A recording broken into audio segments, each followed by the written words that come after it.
Okay, hello everyone, and welcome to today's training on the 7 apps that every parent of a teen should be aware of. My name is Matt, and I'm one of the therapists here on staff at California Youth Services. And without further ado, let's dive right in. So, the goals of this training are as follows. I want to introduce some different apps that are commonly being used by teens. I also want to provide some visuals of the apps, and then I want to explain the function of the app or what it does. And then finally, I want to discuss some of the problems that are unfolding as a result of this app. So, the first app that we're going to be talking about is called Whisper. And what Whisper is basically an app where people can post their thoughts and feelings anonymously, and it allows the user to take a picture and then write phrases over the picture, and then it displays the post in the general geographic area of the poster. So basically, if a person took a picture of someone at school and then wrote a comment over it and posted it, all of the people who had Whisper at the school would be able to view it. And again, it's all anonymous, so you don't know who posted. And our concerns are that this anonymous status it allows kids to post stuff about other kids anonymously, obviously, and which leads to cyberbullying. And there's also the concern that people are starting to communicate and starting relationships through this app. And the big concern is that adults have the ability to prey on children that are local because it's all anonymous and the people don't know who they're actually communicating with. The second app I want to talk about is called Snapchat. And most of us have probably heard of this app by now. But this app basically what it does is it allows the user to send photos or videos to their friends, and the person who receives the Snapchat can only view the image or video for a certain period of time, and then the image disappears after the time expires. The concerns that we're having is that it's a very popular app used for sexting or sending nude photographs, and pictures can be easily captured with a screenshot, and so what's happening is people are capturing the pictures and then posting them and sharing them with others. And one of the biggest concerns that we're having with this and problems that we're seeing is that, minors are have a bunch of pictures and inappropriate pictures of other minors, and they're sharing them with other people, which falls under the category of, child pornography and child pornography distribution. And just below this video, there's a link to this big situation that unraveled in Colorado where you can read more about those concerns that are unfolding. The next app I want to talk about is called Kick Messenger. And this is basically just an instant messaging app. It has over 100 million users.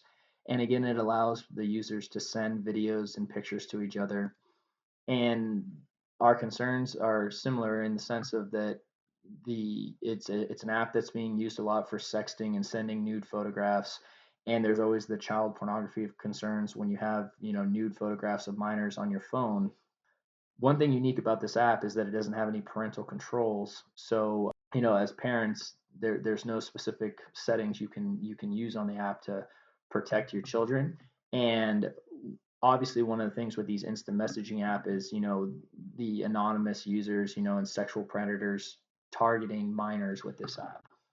The next app I want to talk about is called Yik Yak, and Yik Yak is kind of similar to Twitter, I guess, where it allows users to post what they call yaks, and it uses a GPS location, and so the message or the yak can only be viewed by the 500 people that are closest to you. Now, part of our concerns and the problems we're seeing is that a lot of users are posting sexual content, and again, the posts are anonymous, and so people will post out derogatory language or hateful remarks to other people and cyberbullying attacks. And because the posts are anonymous, just like most of these apps, the problem is that there's no accountability, and people don't have to own up to what they say. So we're seeing a lot of racist language, just horrible things being posted about people, and that the 500 people closest can see it. So it's generally going on at schools. The next app is called Tinder, and it's an app that I'm sure most of us like Snapchat are familiar with. This app is used for hooking up and dating, and so you create a profile and it puts potential matches around you. And it uses your GPS location to find matches that are close by. Obviously, our concerns with this app is that we're seeing adults prey on minors, or minors claiming that they're older than they actually are, and or adults are claiming they're younger than they are. The rating system where you actually get to rate people's profiles has led to cyberbullying, where people target or make fun of certain profiles and make their rating go down, which leads to self-esteem issues, and other things like that. The next app I want to talk about is called Ask FM, and this is a popular social communication site, and it's exclusively used by children, pretty much. And it's a question and answer site that allows the user to ask questions anonymously. Now, the problem that we're having, and the people we're seeing, is that people ask insulting questions that target a specific person. For instance, they might ask something like, "Oh, don't you think Billy is a fill in the blank?" And because the questions are anonymous, it makes this a very easy form of for cyberbullying. And all the conversations are unmonitored because, like I said, it's mostly children that use this app. And if you look below this video, there's a link where this specific app, Ask FM, has been documented to be linked to several teen suicides. And so with this particular app, we're seeing a lot of concern with cyberbullying because of the anonymous posts.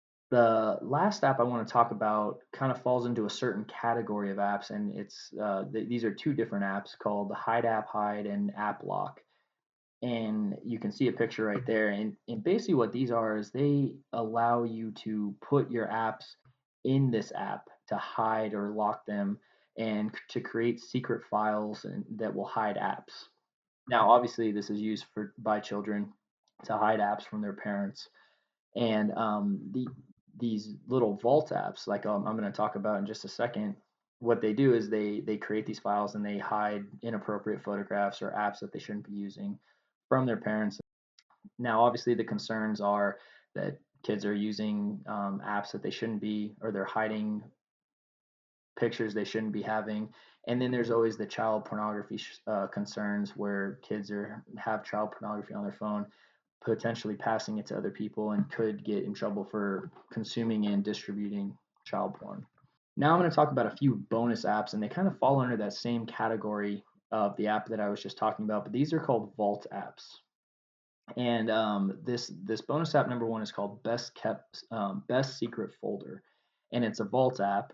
And as you can see on the bottom right, it will show the words My Utilities under, and it looks just like a regular little game app, and it looks like a normal icon. And this allows people to hide pictures and kind of create a little vault where you need a special code to get in. The second bonus app I want to talk about is called KYMS, and this is a Vault app as well. And if you see on the bottom right, you'll see a little picture that has KY Calc.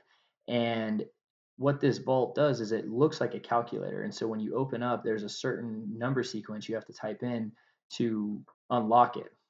And again, this Vault allows you to hide pictures and all that in your phone, and the same concerns, with child pornography and all that as well. Now, this final app and this is also a Vault app called Private Photo Vault. Same thing, it's a Vault app that allows people to hide pictures, and it needs a secret code.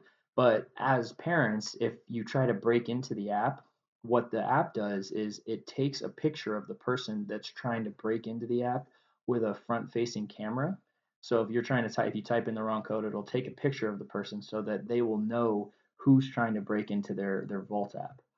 And there's also a feature on this app that allows for a decoy password, so your children can give you a password that is will allow you access to the app, but they'll actually create a whole different folder and show you, that will show you a whole different vault where they'll probably hide appropriate pictures, and so you won't actually see their actual pictures. Now that kind of concludes the different apps that I wanted to cover today. I want to thank you very much for watching. Please feel free to visit us online for more information and more videos at www.calyouthservices.org, and feel free to click the link below this video and you'll be taken to our site, and you can also check out some of the more resources and different services that we offer. Thank you for watching, and have a great day.